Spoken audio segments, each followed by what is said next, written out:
നമസ്തേ. എന്ത് ചെയ്യുവാൻ തുടങ്ങിയാലും തടസ്സങ്ങളാണ്. എന്താണ് ഇതിനൊരു പ്രതിവിധി? 3 തരത്തിൽ പ്രവർത്തിക്കുന്നവരുണ്ട്. ഒന്നാമത്തവർ ആലോചിക്കുകയും പ്രവർത്തിക്കുകയും ചെയ്യും. രണ്ടാമത്തവരാകട്ടെ ആലോചിക്കുകയും തീരുമാനിക്കുകയും പ്രവർത്തിച്ച് തുടങ്ങുകയും ചെയ്യും.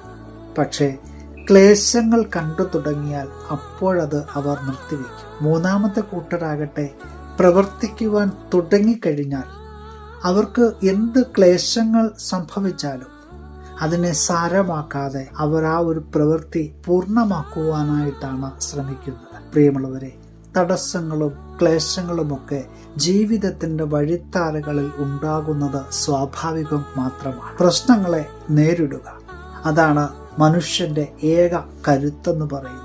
പുതിയ ദിനം അനുഗ്രഹത്തിന്റെ നല്ല ദിനമായി തീരട്ടെ എന്ന് പ്രാർത്ഥിക്കുകയാണ്.